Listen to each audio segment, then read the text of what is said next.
అభిషేకమును ఇచ్చారు. వందనాలు అయ్యా. కానుకలు సాక్ష్యాలు మీరు తోడున్నారు. బిడ్డల అవసరాలు తీర్చండి. ప్రార్థించి సాక్ష్యము ప్రభు చెప్పిన బిడ్డలకు సహాయం చేయండి. వారి అవసరాలు తీర్చండి. ఇంతమైన కానుకలు దీవించండి. సేవలు మహిమ కొరకు వాడుకోండి. దేవా, బలలో పాల్పొందిన బిడ్డలందరినీ కూడా బలపరిచి స్థిరపరిచి నమ్మకస్తులుగా నిలబెట్టండి, కాపాడండి.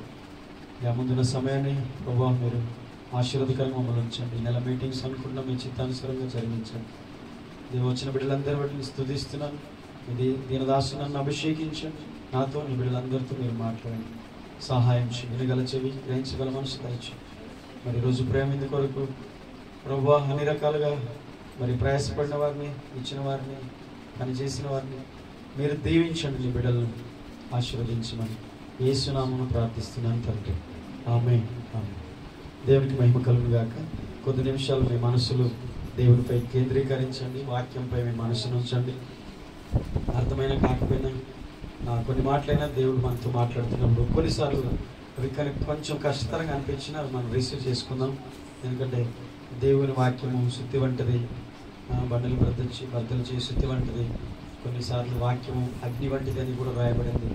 హెచ్చరిక, ఆదరణ, మనకు ఉపదేశము, వాగ్దాన ఆశీర్వాదాలతో పాటు దేవుని యొక్క హెచ్చరికలు, దేవుని యొక్క గద్దింపులు కూడా మనం రిసీవ్ చేసుకుంటూ ఉండాలి. మనకి ఎక్కడ ఏది అవసరమవుతుందో దేవుడు మాట్లాడినప్పుడు, ఓ నా జీవితంలో ఇది ఉందేమో, ఈరోజు నాతో దేవుడు మాట్లాడుతున్నాడేమో అనుకోవాలి. కానీ పాస్టర్ గారు నాకే వాక్యం చెప్తున్నాను అనుకో. వాక్యం అలాగే ఉంటుంది, వాక్యం మారదు. మనం దాన్ని అర్థం చేసుకునే విధానాన్ని బట్టి ఉంటుంది. అపార్థం చేసుకోకుండా అర్థం చేసుకున్నాం. మనం అపొస్తలుల కార్యములు ధ్యానిస్తున్నాం.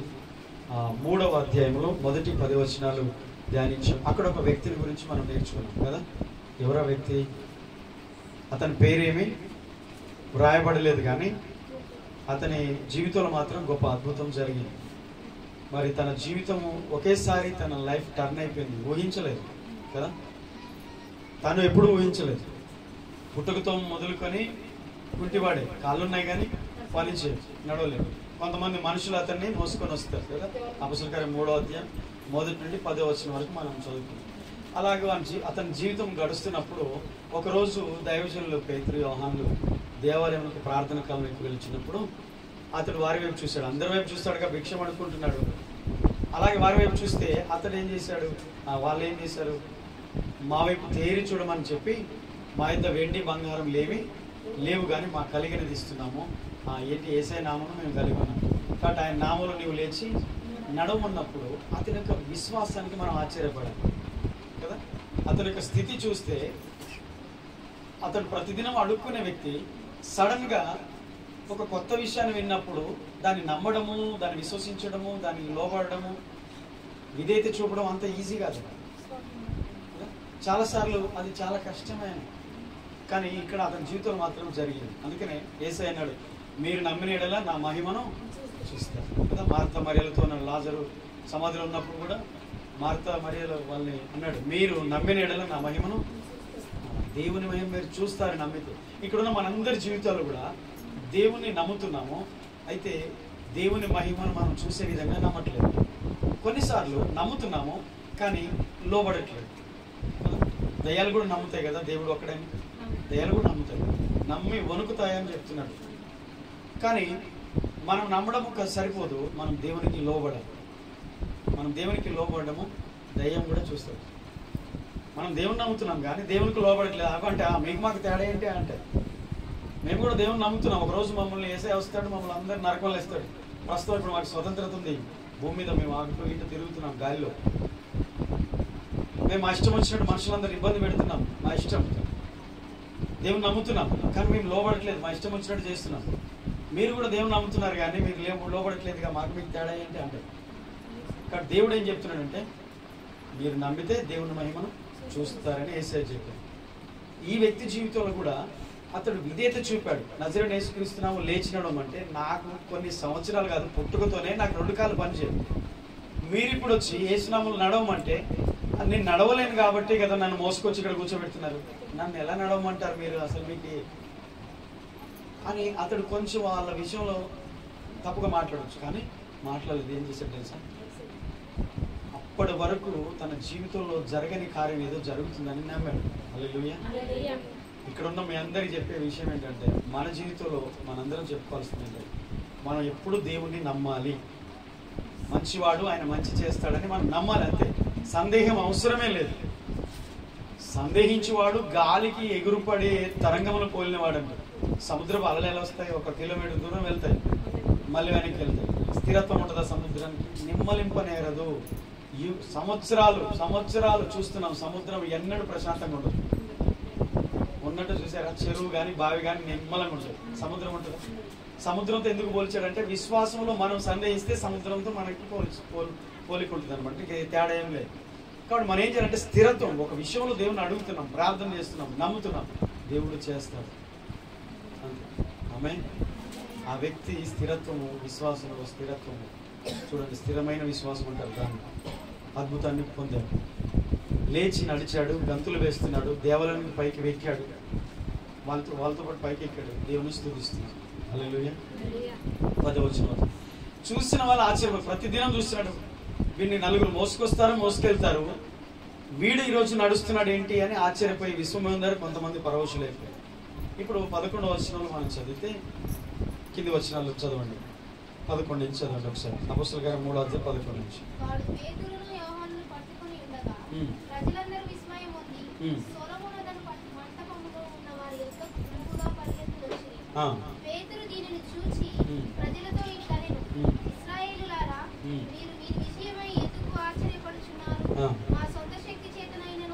భక్తి చేతనైనను నడువను వీనికి బలమిచ్చినట్టుగా మీరెందుకు మా తట్టు తేరి చూస్తున్నారు? అబ్రహాము, ఇస్సాకు, యాకోబు అనేవారు దేవుడు అనగా మన పితరుల దేవుడు తన సేవకుడైన యేసును మహిమపరిచి ఉన్నాడు. మీరు ఆయనను అప్పగించిరి. పిలాతు ఆయనను విడుదల చేయుటకు నిశ్చయించినప్పుడు మీరు అతని ఎదుట ఆయనను నిరాకరించిరి. మీరు పరిశుద్ధుడును నీతిమంతుడనైన వాడిని నిరాకరించి నరహంతకుడైన మనుషుని మీకు అనుగ్రహింపమని అడిగితిరి. మీరు జీవాధిపతిని చంపితిరి గాని దేవుడు ఆయనను మృతుల నుండి లేపెను. అందుకు మేము సాక్షులం. చాలు, ఈ విషయం మనకు తెలుసు కదా, చదివాము ఇంతకు. ఇప్పుడు ప్రసంగం స్టార్ట్ అయింది. ఎలా స్టార్ట్ అయింది? ఒక వ్యక్తి స్వస్థత పొందుకొని దేవాలయంకి ఎక్కి వెళ్ళి దేవుని స్తుతిస్తున్నప్పుడు జనసమూహాలందరూ గుంపుకూడారు. ఎందుకని? ప్రతిదినం ఒక వ్యక్తిని ఆ మెట్ల దగ్గర చూస్తున్నారు, కానీ ఆ వ్యక్తి ఈరోజు దేవాలయంలో ఉన్నారు. ఈ కార్యం ఎవరు చేశారు? పేతురు, యోహానులు అక్కడ ఉన్నారు. దేవుని సేవకులు అక్కడ ఉండడం చూసి వారి దగ్గరికి వచ్చారు. జనసమూహాలు గుంపులుగా వచ్చారు. వచ్చినప్పుడు ఒక్క అవకాశం, ఛాన్స్ దొరికింది. ఈ సేవకులకు ఛాన్స్ దొరికింది. ఏ ఛాన్స్? యేసుని గురించి ప్రకటించడానికి ఛాన్స్ దొరికింది. హల్లెలూయా. మన జీవితంలో ఎన్నో అవకాశాలు దేవుడు ఇలాంటి ఇస్తాడంట. చాలా మంది అర్థం చేసుకోరు.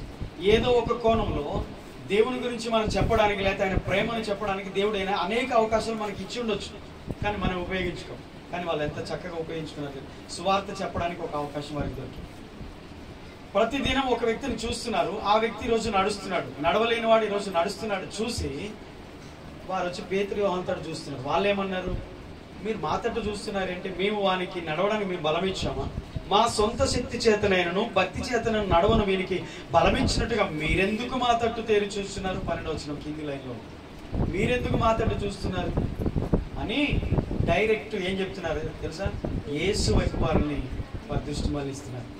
యేసును దేవుడు మీ ఎద్దరికి పంపాడు, శరీరధారిగా ఆయన వచ్చాడు, కన్యమరియ గర్భములో ఆయన జన్మించాడు, మీరు ఆయన్ని లెక్క చేయలేదు, ఆయన నిరాకరించారు. అంత మాత్రం కాదు, నరహంతకుడైన మనిషి, నరహంతకుడు అంటే బరబ్బా అనే బందిపోటు దొంగ ఉన్నాడు.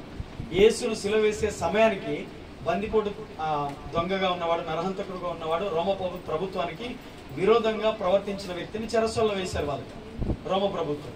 అప్పుడు వీళ్ళు ఏం చేశారంటే, యేసును సిలువ వేయండి, అవసరమైతే మాకు బరబ్బను విడుదల చేయండి. నరహంతకుడైన మనిషిని మీరు కోరుకున్నారు, కానీ దేవుడు పంపిన వారిని మీరు నిరాకరించారు. ఆ యేసే చనిపోయి తిరిగి లేచి ఇదిగో ఈరోజు ఈ కార్యాలు చేస్తున్నాడు అని మెల్లగా వారిని యేసు వైపు మరలించారు. హల్లెలూయా. దేవుని గురించి చెప్పడానికి అవకాశాలు ఎన్నో వస్తాయి.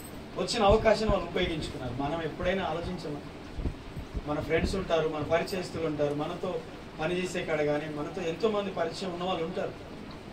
దేవుని ప్రేమ నీకు అర్థమైతే ఆయన రక్షణ ప్రణాళిక నీకు అర్థమైతే, ఆయన నీ కొరకు సిలువలో చనిపోయాడని నిజంగా నువ్వు హృదయంలో విశ్వసిస్తే, నీ పాపల కొరకు యేసు సిలువపై మరణించాడని నువ్వు నమ్మితే, యేసే నీ సొంత రక్షకుడిగా నువ్వు నిజంగా అంగీకరిస్తే, యేసుని గురించి ఒక్కరికైనా చెప్పకుండా నువ్వు ఉండలేవు. హల్లెలూయా. అవకాశం వచ్చినప్పుడు ఖచ్చితంగా చెప్తాం. మేము చెప్తే వినరండి, వాళ్ళు మారరండి, వాళ్ళు చర్చికి రారండి, అవన్నీ మనం చెప్పే సాకులే. దేవుడు ఎన్నో అవకాశాలు ఇస్తాడు, మనం చెప్పుకోవడానికి అవకాశాలు ఎన్నో ఉన్నాయి. ఒక్క మాట చెప్పండి, దేవుడు మన జీవితంలో ఏమీ చేయలేదు అని అనుకుందాం, ఏ మేలు చేయలేదు, కానీ మన కొరకు చనిపోయాడు అనేది అయితే నమ్ముతున్నారా? నాకు ఏ మేలు చేయలేదు దేవుడు, సరే చేయలేదు, పక్కన పెడదాం ఆ విషయాలు. దేవుడు ఏ మేలు చేయలేదు. ఈరోజు మనం చర్చలో కూర్చున్నాము, నేనైతే నమ్ముతున్నాను. మరొక నెల, ఈరోజు ఆగస్టు నెలలో మనం సజీవులుగా ఉన్నామంటే దేవుడు చేసిన మేలు కాదా? మేలే కాదా చెప్పండి? ఆరోగ్యంగా ఉన్నాం, సజీవులుగా ఉన్నాం, బ్రతికున్నాం, కనీసం ఏదో ఒకటి తింటున్నాంలే, కానీ చెప్పుకోదగినంత లేకపోయినా కనీసం మనము సజీవులుగా ఉండి దేవస్థానంలో కూర్చొని దేవుడు మేలు చేయలేదా? ఈరోజు మనము బేసిక్స్ మర్చిపోతున్నాం. యేసు మన పాపముల కొరకు సిలువపై మరణించాడు. ఆయన రక్తం వల్లనే మన పాపములకు విముక్తి, శాప విమోచన, పాపముల నుంచి మనకు విడుదల కలిగింది అని మనం నమ్మితే అదే మాట ఇతరులకు చెప్పొచ్చు. మాకు చాలా మంది ఉన్నారండి, మాకైతే చాలా మంది 33.5 కోట్లు ఓకే ఉండొచ్చు, కానీ ఎంతమంది ఉన్నా యేసయ్య గురించి మాత్రం ఖచ్చితంగా యేసుక్రీస్తు అందరికీ ప్రభు, అందరికీ ప్రభు. యేసు ప్రతి ఒక్కరికి అవసరమే, కుల మత భేదం ఏమీ లేదు. అవకాశాన్ని ఉపయోగించుకొని ఆ యేసుని గురించి ప్రకటించాం. ఇప్పుడు 15వ వచనంలో ఆ మాట చదివితే, మీరు జీవాధిపతిని చంపితిరి, దేవుడు ఆయనను మృతుల నుండి లేపెను, అందుకు మేము సాక్ష్యం. మీరు చంపారు, దేవుడు లేపాడు, మేము చూసాం. హల్లెలూయా. నీ జీవితంలో ఆ సాక్ష్యం ఉండాలి. ఆమేన్. దానికి ముందు సువార్త ప్రకటించారు, తర్వాత సాక్షులుగా ఉన్నారు. యేసయ్య ప్రేమని ఇతరులకు పంచడమే, యేసు కొరకు నువ్వు సాక్షిగా బ్రతకడమే నీ జీవితంలో. అదే దేవుడు ఫస్ట్ కోరుకుంటున్నాడు. దేవుడు మనల్ని అడిగితే ఈ లోకంలో మనం ఆయన రుణం తీర్చడానికి ఏమి ఇవ్వగలం చెప్పండి? మన కొరకు ప్రాణం పెట్టిన వానికి బదులుగా మనం ఏమి ఇవ్వగలం? ప్రాణం కంటే విలువైంది ఉన్నదంటారా? బంగారం కానీ వెండి. కరోనా టైంలో చూసాం మనం పాశ్చాత్య దేశాలు, అవుట్ ఆఫ్ కంట్రీస్లో. మన ఇండియాకి 2వ వేవ్లో, సెకండ్ వేవ్లో ఇండియాలో ఎక్కువ మంది చచ్చిపోయారు, కానీ ఫస్ట్ వేవ్లో ఇతర దేశాల్లో చనిపోయినప్పుడు వారిని కాపాడుకోవడానికి ఆక్సిజన్ లేక, బెడ్స్ లేక పిట్టలాగా రాలిపోయారు. వాళ్ళకు ఉన్నటువంటి డబ్బు, డాలర్లు కదా, అక్కడ రోడ్ల మీద చల్లారు. మనం చూసాం వీడియోలో, చాలా వాట్సాప్ కానీ యూట్యూబ్లో చూసాం. అలా ఉగ్రత దినముందు ఆస్తి ఎక్కడికి వస్తుందా? డబ్బు రక్షిస్తుందా? మన పేరు, కీర్తి, ప్రతిష్టలు మనల్ని కాపాడుతాయా? కాపాడలేవు. మొన్న పెళ్లి చేశాడు ముఖేష్ అంబానీ కొడుకు పెళ్లి కదా, 5,000 కోట్లు అంట పెళ్లి ఖర్చు. ఇప్పటి వరకు ప్రపంచంలో ఎవరు కూడా అంత డబ్బు ఖర్చు పెట్టి పెళ్లి చేయలేదు. ఆ పెళ్లికి మొత్తం దేశ అధినేతలనే పిలిచారు, మామూలు విషయమే కాదండి. ఇంతకి లాస్ట్ విషయం తెలుసా?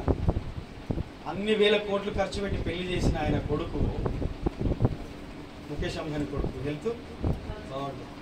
ఆయన ఎప్పుడు చనిపోతాడని గ్యారెంటీ ఇవ్వలేదు డాక్టర్లు. ఎప్పుడైనా చనిపోవచ్చు అని చెప్తుంది.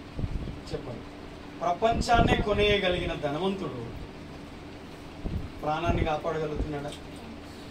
డబ్బు కాపాడుతుంది? ఒకసారి ఆలోచన చేయండి.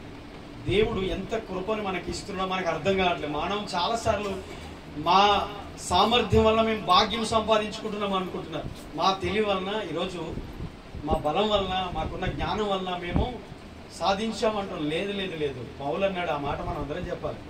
నేనేమై ఉన్నానో నీ దయ వల్ల అయ్యున్నాను, నేనేమై ఉన్నాను నీ కృప వల్ల. నేను కలిగి ఉన్నది ఏది నా వలన కలిగేది కాదు, అది నీ కృప వలన. ఆయన కృప వలనే మనం బ్రతుకున్నాం. ఆయన కృప వల్ల, ఆయన దయ వలనే మనం ఈరోజు సజ్జులుగా ఉన్నాం. ఆయన దయా వాత్సల్యత కలిగిన దేవుడు. ప్రతి దినము నూతనంగా మన ఎడల ఆయనకు వాత్సల్యత కలుగుచున్నదంట. హల్లెలూయా. మరి మనం దేవుడు ఏం చేశాడు, నాకేం చేశాడని బాధపడుతూ ఉండొద్దు. దేవుడు ఏం చేశాడన్న విషయం పక్కన పెడదాం. దేవుడు ఏదైనా చేయగలడు. ఫస్ట్ ఆయన నా కొరకు చనిపోయాడు అని స్తుతించవా? నా కొరకు ఈ లోకానికి వచ్చాడు, దీనుడిగా, దరిద్రుడిగా జన్మించాడని నమ్మి స్తుతించావా? ఆయన ఏదైనా చేయగలడు, చేస్తాడు, తగిన సమయంలో చేస్తాడు. హల్లెలూయా. మనం చేయాల్సింది ఏంటంటే, ఆయన రక్షణ ప్రణాళిక తెలుసుకున్న మనం మన జీవితంలో యేసును రక్షకుడిగా అంగీకరించి ఇదిగో అవకాశం వచ్చినప్పుడు ఆయన ప్రేమను పంచడానికి, ఆయన స్వార్థను ప్రకటించడానికి, ఆయనకు సాక్షులుగా బ్రతకడానికి మనము నిలబడాలి. దేవుడు అది చూస్తాడు. నా బిడ్డలు నా కొరకు నిలబడుతున్నారా? నా పిల్లలుగా బ్రతుకుతున్నారా? నా సాక్షులుగా ఉన్నారా? నా ప్రేమను వారు గుర్తుంచుకుంటున్నారా? నన్ను మహిమపరుస్తున్నారా? దేవుడు చూస్తాడు. నేనేం చేయాలి నా బిడ్డల కొరకు, నేనేం చేయాలని దేవుడు ఆలోచన చేయాలి. సమూయేలు ప్రవక్త అంటాడు, ఏలి కుమారులు తప్పు చేసినప్పుడు వారు చేసిన పాపమును బట్టి సమూయేలు ప్రవక్త వచ్చి కొన్నిసార్లు మాట్లాడు. మొదటి సమూయేలు గ్రంథం 3వ అధ్యాయంలో విషయాలు ఉంటాయి. దేవుడు చెప్పే మాట ఆ ప్రవక్త చెప్తున్నాడు. ఏం చెప్తున్నాడు తెలుసా? నన్ను ఘనపరచు వారిని నేను, నన్ను తృణీకరించు వారు తృణీకారం పొందుతారు, నన్ను ఘనపరచువారు ఘనపరచువారు. అంటే దేవునికి ఈ ఫీలింగ్స్ ఉంటాయా? లేకపోతే ఎందుకు మాట్లాడతాడు? మీరు నా తట్టు తిరిగండి, అప్పుడు నేను మీ తట్టు తిరుగుతా అంటాడు. సాక్షాత్తు దేవుడే మాట్లాడిన మాట ఇది. మీరు నా తట్టు తిరిగిన ఎడల నేను మీ తట్టు. మన మనుషులకే కాదండి, దేవునికి చాలా ఫీలింగ్స్ ఉంటాయి. ఆయనకి చాలా రోషం ఉంటుంది. మనకే రోషం ఉంది అనుకుంటాం. ఆయన చాలా ఆయన పేరే రోషం గల దేవుడు. హల్లెలూయా. రోషం కలిగిన దేవుడు. కాబట్టి మనం ఏం చేయాలి? మనం ఆయన పిల్లలుగా బ్రతకాలి, సాక్షులుగా ఉండాలి. సాక్షులుగా ఉండాలి. పేతురు ఏం చెప్తున్నాడంటే, మీరు చంపారు జీవాధిపతిని, నిరాకరించారు, చంపారు. ఆయన 3వ రోజున తిరిగి లేచాడు. దేవుడు లేపాడు. మేము చూస్తాం. మీరు సాక్షి. మీరు ఎందుకు చర్చికి వెళ్తున్నారు? మీరు ఎందుకు యేసయ్యను నమ్ముకున్నారు? మీరు ఎందుకు యేసుప్రభువుని నమ్ముకున్నారు? ఆయన కనపడ్డా? మీతో మాట్లాడా? ఆ సాక్ష్యం స్ట్రాంగ్ ఉంటుందండి. స్ట్రాంగ్గా ఉంటుందా? బలంగా ఉంటుందా? ఎప్పుడు ఉంటుంది? ఎప్పుడు ఉంటుంది? అక్కడ చెప్తున్నాడు ఆయన, మేము చూసాము, అందుకు మేము సాక్షులం. ఆయన చనిపోయి తిరిగి లేచాడు. ఆ తిరిగి లేచిన వాడే ఇదిగో ఈ కార్యాన్ని, కుంటివాడిని బాగు చేశాడు. హల్లెలూయా. యేసు చనిపోయాడు, తిరిగి లేచాడు. ఇదిగో నా జీవితాన్ని మార్చాడు. నేను సాక్షి. ఒకప్పుడు భయంకరమైన మన బ్యాక్గ్రౌండ్ ఏదో అది చెప్పుకోవచ్చు. నేనైతే త్రాగబోతున్నా. నా జీవితం ఒక దుర్భరం. నా జీవితం భయంకరమైన జీవితం. నాది ఒక 20 సంవత్సరాలు వెనక్కి వెళ్తే 2000 సంవత్సరం 1999లో నా మ్యారేజ్ అయింది.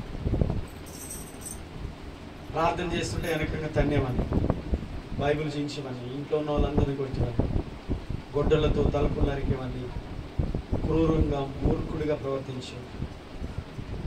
భయంకరమైన త్రాగుడుకు బానిస అయిపోయి చెడు వ్యసనాలకు బంధకాల్లో ఉండిపోయిన నా జీవితం. యేసు నన్ను దర్శించాడు. యేసు నన్ను దర్శించి నా జీవితంలో మార్పును ఆయన కలగజేశాడు. అంతగా హింసించిన నా కొరకు ప్రార్థించింది. ఆ ప్రార్థన నా జీవితాన్ని మార్చింది.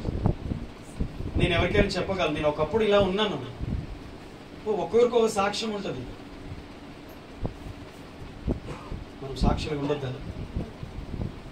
ఉండాలా వద్దా? దేవుడు అన్ని జనులు అడుగుతారు, దేవుడు ఏం చేశాడు మీకు? మీరు ఎందుకు చర్చికి వెళ్తున్నారు? ఏం చేశాడు మీకు? జ్వరం వస్తే తగ్గిందయ్యా, ప్రార్థన చేస్తే సాక్ష్యమే కానీ అది సరిపోదు, అది బలమైంది కాదు. సూది వేసుకున్నా జ్వరం తగ్గుతుంది. తలనొప్పి వస్తే ప్రార్థన చేస్తే తగ్గుతుందా? ట్యాబ్లెట్ వేస్తే తగ్గదా? తగ్గుతుందా? తగ్గదా? ట్యాబ్లెట్ వేసినా తలనొప్పి తగ్గుతుంది. అది కాదు, ఇంకా బలమైన సాక్ష్యం. మన జీవితాలే సజీవ సాక్ష్యాలుగా మారాలి. ఆమేన్. హల్లెలూయా. దేవుడు మన నుంచి ఆశించేది అదే. మీ కొరకు నేను ప్రాణాన్ని పెట్టాను, మీ కొరకు నా ప్రాణాన్ని అర్పించాను. మీరు నా కొరకు బ్రతుకుతారా? నా కొరకు జీవిస్తారా? సాక్షులుగా ఉంటారా? దేవుడు అదే కోరుకుంటాడు. అలా ఉండకపోయినందుకే దేవుడు దుఃఖపడుతున్నాడు. మీరు నా పిల్లలు, మీరు నా రక్తం ఇచ్చి సంపాదించిన నా బిడ్డలు, మీరు నా రక్తం స్వరక్తం ఇచ్చి కొన్నాను మిమ్మల్ని అంటున్నాడు మనల్ని. ఇది నా మాటలు కాదండి, అపొస్తలుల కార్యములు చూడండి ఒక్కసారి. అపొస్తలుల కార్యముల గ్రంథము 20వ అధ్యాయం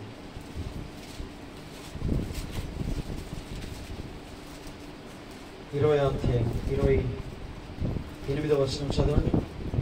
అపొస్తలుల కార్యం 20:28. దేవుడు తన స్వరక్తమిచ్చి సంపాదించిన తన సంఘమును కాయుటకు పరిశుద్ధాత్మ మిమ్మును దేనియందు అధ్యక్షులుగా ఉంచెను ఆ యావత్తు మందను గురించి మీ మట్టుకు మిమ్మల్ని గురించి జాగ్రత్తగా ఉండండి. చూడండి ఒక్కసారి, దేవుడు అని ఇక్కడ 4వ నెంబర్ ఉంది కదా, కింద ఫుట్ నోట్లో చూడండి, ప్రభువు అని కింద ఉంటుంది. దేవుడు అనకుండా కింద ప్రభు అంటుంది. ఓకే, ప్రభువు తన స్వరక్తం ఇచ్చి సంపాదించిన సంఘమును, ఇది సేవకుల గురించి చెప్తున్నాడు, సేవకులకు చెప్తున్నాడు. సంఘము యేసు ప్రభు రక్తం గార్చి సంపాదించాడు, సంఘాన్ని కాయడానికి మిమ్మల్ని పరిశుద్ధాత్ముడు అధ్యక్షులుగా ఉంచాడని పౌలు ఎఫెసు నుంచి సంఘ పెద్దలను సేవకులు పిలిపించి, ఇక్కడ పాస్టర్స్ మీటింగ్ జరుగుతుంది 20వ అధ్యాయం, సేవకుల కూడికలో సేవకులు చెప్తున్నాడు. పలానా పలానా ప్రాంతం నుంచి వచ్చిన సేవకులందరికీ అపొస్తలుడైన పౌలు చెప్తున్నాడు, మీరు కాయిచున్న సంఘాలు యేసుక్రీస్తు రక్తం ఇచ్చి సంపాదించిన సంఘాలు, దేవుడు స్వరక్తం ఇచ్చి సంపాదించిన సంఘం. ఓకే, మన టాపిక్ ఏంటి ఇప్పుడు అంటే, సంఘమును రక్తం ఇచ్చి ఆయన సంపాదించాడు. అంటే ఆయన రక్తము ప్రాణము వెలగబెట్టి మనల్ని కొన్నాడు లోకంలోంచి. హల్లెలూయా చెప్పండి. నీకు అర్థమైందా? మన లోకంలోంచి మనము వేరుపరచబడి ఆయన సన్నిధిలో కూర్చున్నామంటే మన గొప్పతనం కాదు. దేవుడు అనాది సంకల్పములో, ఆయన ప్రణాళికలో జగత్తు పునాది వేయబడక మునుపే మిమ్మల్ని ఏర్పరచుకుని ఆయన ఎరిగి ఏర్పాటు చేసుకొని లోకములో నుంచి మనల్ని వేరు చేశాడు. రక్తం ఇచ్చి మనల్ని కొన్నాడు. డబ్బులు ఇచ్చి కాదు, బంగారం ఇచ్చి కాదు, వెండి ఇచ్చి కాదు, ఇంకా మరి ఏది పెట్టి కాదు. తన ప్రాణం అంటే రక్తమే ప్రాణం. రక్తం ఇచ్చి ప్రాణం ఇచ్చి మనల్ని కొన్నాడు. ఆలోచన చేయండి, మీ ఎంత ఔన్నత్యమైన స్థానంలో మనం ఉన్నాం. మన స్థితిని మనం అర్థం చేసుకోవడం, భౌతికమైన స్థితిని గురించి ఆలోచిస్తూ దేవునికి దూరం అయిపోతున్నాం తప్ప, దేవునిలో మన యొక్క ఔన్నత్యం ఎంత గొప్పగా ఉందో, దేవుడు మనల్ని ఎంతగా ప్రేమిస్తున్నాడో మనం అర్థం చేసుకోలేకపోతున్నాం. దేవుని యొక్క ప్రేమ మన ఎడల ఎంత అధికమైనది మనకు అర్థం కావట్లేదు. చాలాసార్లు చెప్తాను, దావీదు అంటాడు, రుచి చూసి ఎరగండి యెహోవా ఉత్తముడని. రుచి చూసి తెలుసుకోండి. టేస్ట్ చేసేదాకా తెలియదు, నువ్వు చూస్తున్నది తింటేనే నీ దాని రుచి ఏంటో తెలుస్తుంది. దేవుని యొక్క ప్రేమ నీవు రుచి చూడలేదు, ఇంకా తెలియదు. తెలిస్తే ప్రాణం పోయినా దేవుని విడిచిపెట్టావు. నీ ప్రాణం పోయినా దేవుని విడిచిపెట్టావు. నీలో ఊపిరున్నంత వరకు దేవుని మర్చిపోకుండా బ్రతుకుతావు. ఆయన ప్రేమ మన ప్రాణంతో, ఆయన ప్రాణం పెనవేసుకోవాలి. ఆ స్థాయికి మనం రావాలి. దేవుణ్ణి ప్రేమించండి. అన్నిటిని ప్రేమిస్తున్నారుగా, మనుషులను, డబ్బును, లోకాన్ని అన్ని ప్రేమిస్తున్నారుగా. అంతకంటే ఎక్కువగా ఎన్నో రెట్లు యేసుని ప్రేమించండి. ఆ ప్రేమ ఏంటో మీకు తెలుస్తుంది. దేవుని ప్రేమ మనం తెలుసుకోకపోతే దేవునికి సాక్షులుగా ఉండలేము. దేవుని ప్రేమ మనం ఎరగకపోతే దేవుని గురించి మాట్లాడలేము. దేవుని ప్రేమ మనకు తెలియకపోతే దేవుని కొరకు బ్రతకలేము. అసలు దేవుని సన్నిధి కూడా వెళ్ళలేము. హల్లెలూయా. నన్ను ప్రేమించే వారిని ఆస్తికర్తలుగా చేస్తా, వారి నిధులను నేను నింపుతాను. వాగ్దానం మర్చిపోయారా? సామెతల గ్రంథం ఒకసారి చూడండి. మనం దేవుని ప్రేమించే పిల్లలుగా ఉంటే మనకంటే ఇహమందు పరమందు మనకంటే గొప్పవాళ్ళు ధన్యులు ఇంకెవ్వరు లేదండి. మనం దేవుని ప్రేమించే వారిగా ఉంటే చాలు. సామెతలు 8వ అధ్యాయము 21వ వచనం. సామెతల గ్రంథం 8వ అధ్యాయం 21వ వచనాన్ని మీరు చదవండి.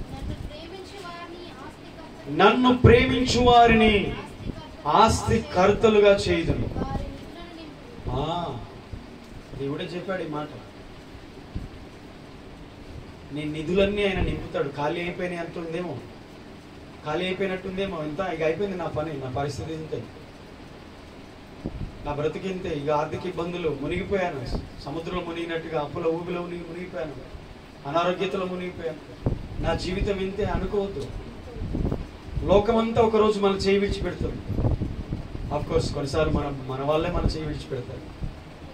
మనం ఎవరైతే మనకి సహకరిస్తారో అనుకుంటామో వాళ్ళు కూడా మనల్ని కొన్నిసార్లు తృణీకరిస్తారు. లోకమంతా ఒకటైపోతుంది, మళ్ళీ వేరు చేయొచ్చు.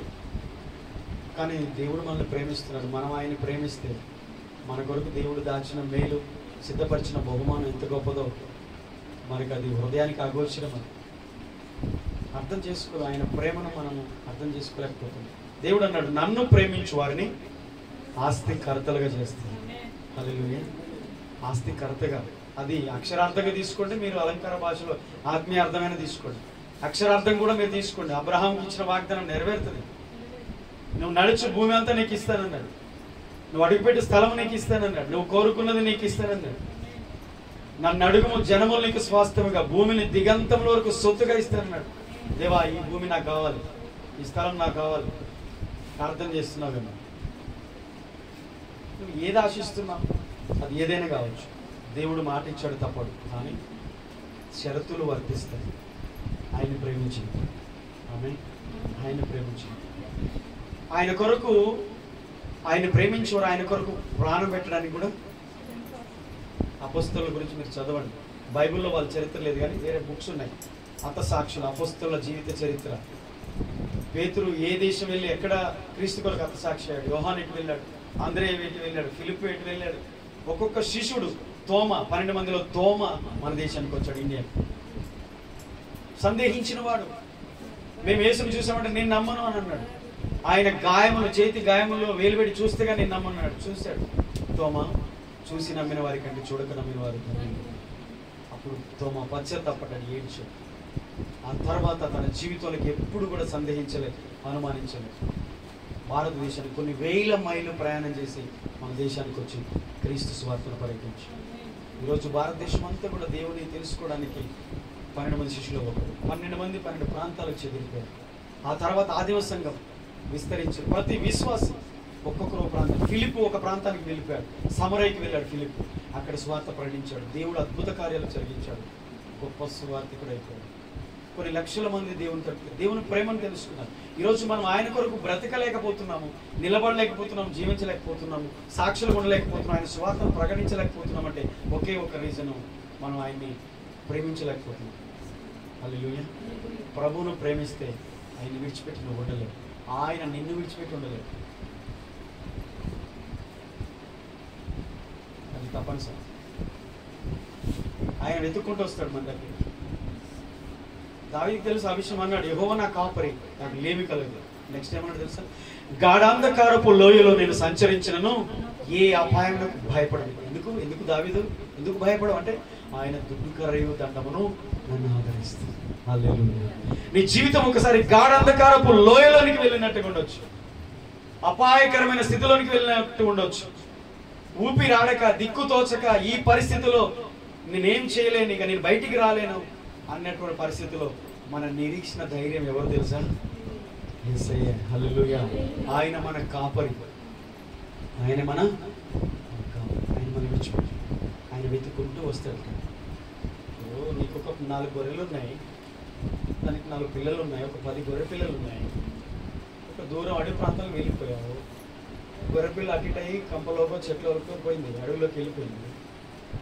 నిజంగా గొర్రెలు నువ్వు ప్రేమిస్తే నువ్వేం చేస్తావు? నీ గొర్రె పిల్లల కొరకు, తప్పిపోయిన గొర్రె పిల్లల కొరకు. మనం ఆయన పిల్లలం, ఆయన మేపు గొర్రెలం. నా మాటలకి 100వ కీర్తన చదవండి ఒకసారి, మార్చాలి. ఆయన నన్ను విడిచిపెట్టాడా? ఆయన నన్ను అసహించుకున్నాడా? ఆయన నన్ను త్రోసివేశాడా? ఆయన నన్ను మర్చిపోయాడా? ఆయన నన్ను చూడట్లేదు, ఆయన నన్ను పట్టించుకోవట్లేదు, దేవుడు నాకు దూరం అయిపోయాడు అనుకోవద్దు. ఎప్పుడు నీ జీవితంలో అలా అనుకోవద్దు, ఎప్పుడు మనం అలా అనుకోవద్దు. 100వ కీర్తన చదవండి.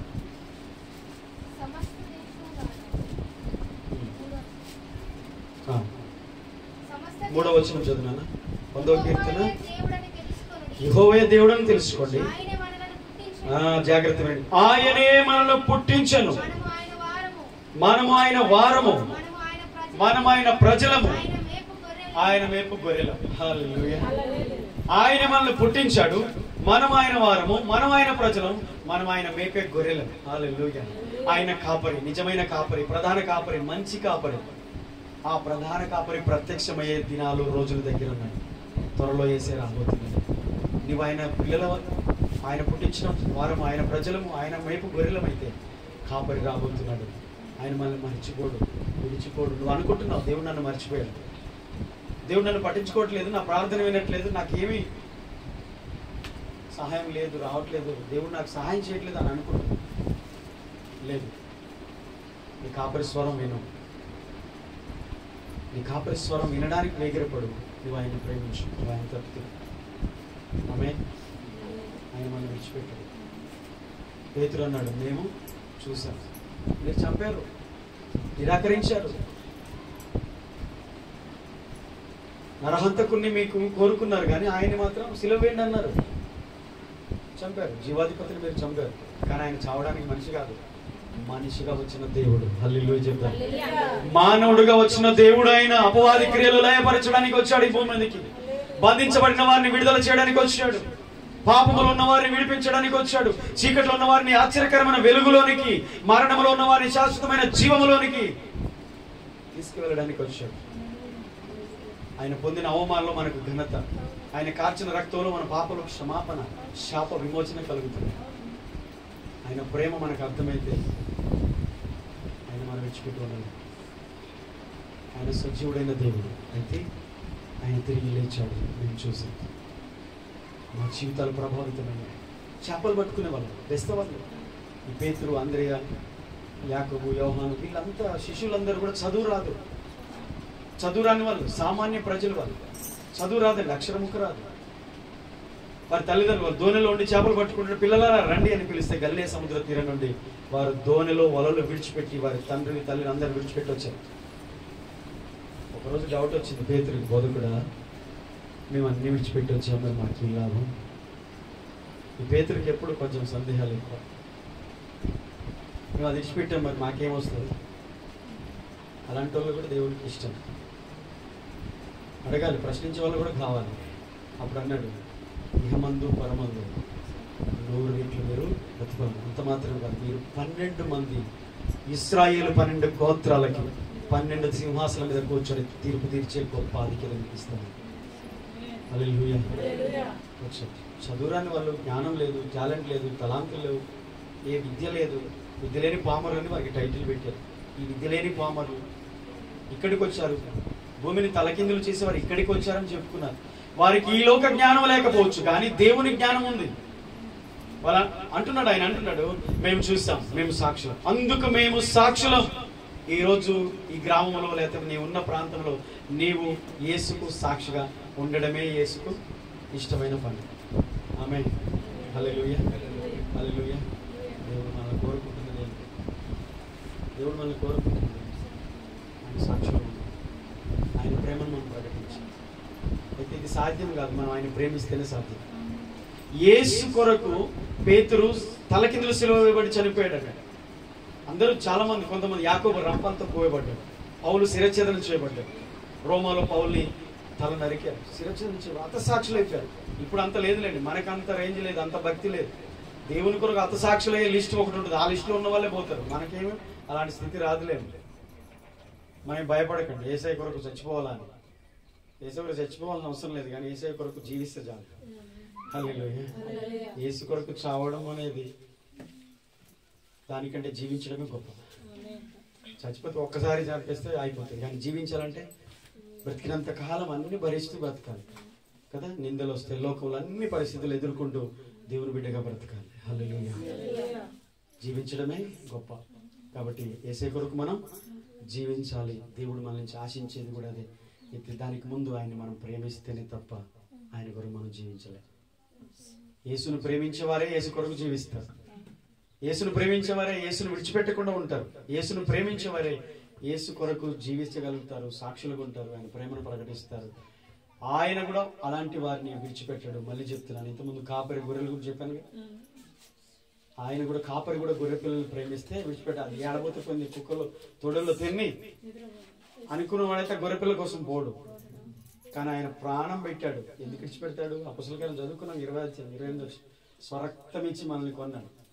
మర్చిపోకండి, ఇక్కడ ఉన్న అందరూ ఆయన రక్తం ఇచ్చి ప్రాణం ఇచ్చి మనల్ని అందరినీ కొన్నాడు. మళ్ళీ ఆయన విడిచిపెట్టాడు. ఆయన మర్చిపోడు. మర్చిపోయాడేమో అని అన్నట్టుగా అనిపిస్తుంది. అది ఎందుకు అనిపిస్తుంది అంటే మనమే ఆ ఎడబాటు చేసుకున్నాం అంతే. దేవుని ప్రేమ కొంచెం తగ్గింది మనలో. కాబట్టి మరలా తిరిగి ఆయన దగ్గరికి వచ్చి ఆయన ప్రేమించుదాం. ఆయన మనతో ఉండి మనం నడిపిస్తాడు. అంత గొప్ప దేవుని మనం కలిగి ఉన్నాం. దేవుడి మాటలు దీవించుగా తల ఉంచుదాం, ప్రార్థన చేద్దాం.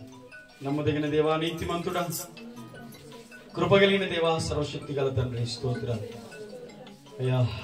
అపొస్తలుల జీవితాన్ని, ఆదిమ సంఘంలో ఉన్న విశ్వాసుల జీవితాన్ని మేము చూస్తున్నాం తండ్రి. మీకు స్తోత్రాలు దేవా. విడిచిపెట్టని దేవుడు అయ్యా, నమ్మదగిన వాడు ప్రభువా. మమ్మల్ని ప్రేమించి మా కొరకు ఈ లోకానికి వచ్చి ప్రాణాన్ని పెట్టారు అయ్యా. మేము నీ కొరకు మేము జీవించాలని